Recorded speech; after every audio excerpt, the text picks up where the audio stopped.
Are you a silver stacker? Have you ever thought about how much silver is too much to hold at home? Today, we are going to dive into a topic that gets a lot of buzz in the community. The idea that holding 500 ounces of silver could put you in the crosshairs. Is this just fear-mongering, or is there some truth to it? Let's break it down together. First, let's get some perspective on what 500 ounces of silver actually looks like. At today's prices, let's say around $30 an ounce. 500 ounces is worth about $15,000. In terms of weight, it's roughly 34 pounds. That's like carrying a heavy piece of luggage or a couple of bowling balls. It's substantial, but not an impossible amount to store discreetly in a well-hidden safe. You could fit it into a small box. So, physically, it's manageable. Now, where does this idea of being in the crosshairs come from? It usually stems from a few key concerns. The first, and most obvious, is theft. Displaying your wealth, whether it's a fancy car or a stack of silver bars, can attract unwanted attention. If you're telling everyone you know, or posting pictures of your stack online, you're essentially painting a target on your back for burglars. So, the first rule of stacking, whether you have 5 ounces or 5,000, is this: don't talk about your stack.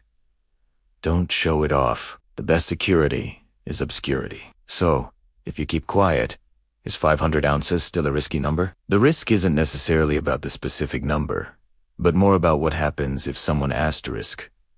Does asterisk find out? A small-time thief might be looking for cash, jewelry, and electronics. They might not even recognize what silver bullion is, or know how to sell it. However, a more organized criminal might specifically target homes they believe hold precious metals. This is why having a solid home security plan is crucial. We're talking about more than just a locked door. Think about a high-quality, bolt-down safe, alarm systems, and maybe even security cameras. The goal is to make your home a harder target than your neighbors.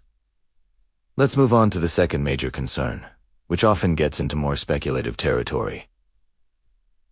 Government action. History buffs will often point to Executive Order 6102 from 1933, when the U.S. government required citizens to turn in their gold. The fear is that if economic conditions get severe enough, the government could do something similar with silver. People worry that if they are known to have a significant amount, like 500 ounces, they could be first on the list for confiscation. Now, is this a likely scenario? It's a complex question. The world is very different than it was in 1933. The global financial system is interconnected in ways it wasn't back then. Seizing private assets on a mass scale would likely cause a complete collapse of public trust and have massive, unpredictable economic consequences. Most analysts believe it's a very low probability event. However, in the world of preparedness, we consider all possibilities, even the unlikely ones. So, if you're concerned about this, what can you do? This is where the strategy of diversification comes in. Don't put all your eggs in one basket. Instead of holding all 500 ounces in your house, you might consider diversifying your storage locations. You could use a private vaulting service or a precious metals depository. These facilities are designed for high security and are often located in politically stable jurisdictions. This spreads your risk.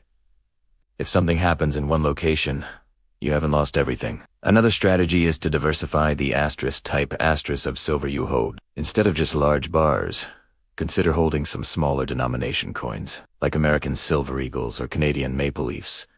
These are highly recognizable, easy to trade, and might be viewed differently than large, industrial-style bars in a hypothetical confiscation scenario. The idea is that legal tender coins might be exempt, as they were in the past with gold.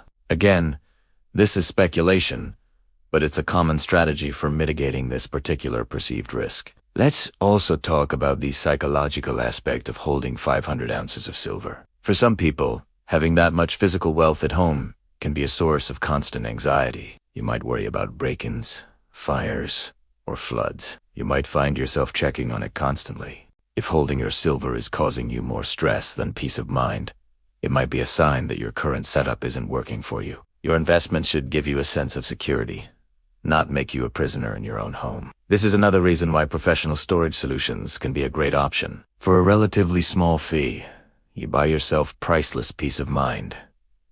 Now, let's flip the script. What are the benefits of having 500 ounces on hand? The primary reason people stack silver is for financial insurance. It's a tangible asset that holds its value outside of the traditional banking system. In a crisis, whether it's personal, like a job loss, or systemic, like a currency collapse, having physical silver gives you options. You have a store of wealth that you can access immediately, without needing a bank's permission. You have something you can use to barter or sell for necessities if the financial system grinds to a halt. From this perspective, 500 ounces isn't a liability. It's a lifeline. It represents a significant level of personal financial sovereignty. So, how do we balance these two sides?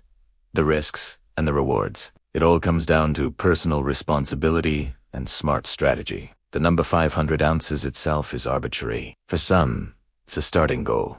For a wealthy individual, it might be a tiny fraction of their portfolio. The real issue isn't the number, but how you manage it. Here's a practical summary. First, be discreet. This is the most important rule. The fewer people who know, the safer you are. Second, secure your holdings. Invest in a quality safe and a home security system. Make your home a hard target. Third, diversify your storage. Don't keep all your silver in one place. Consider using professional vaults for larger amounts to reduce risk and anxiety. Fourth, diversify your assets. Hold a mix of different types and sizes of silver. And don't forget that silver should only be one part of a balanced investment portfolio. Ultimately, the idea that holding 500 ounces of silver automatically puts you in the crosshairs is an oversimplification. It's in how you handle it. By being smart, discreet, and prepared, you can enjoy the security and peace of mind that comes with owning physical precious metals, without making yourself a target. It's about taking control of your financial future responsibly. Don't let fear paralyze you. Instead, use it as a motivator to create a solid, well-thought-out plan for your investments. What do you think? Is 500 ounces a magic number for risk? What are your strategies for storing your stack safely? Share your thoughts in the comments below. I'd love to hear from the community. Thanks for watching, and if you found this video helpful, be sure to hit that like button and subscribe for more content. Stay safe and stack on.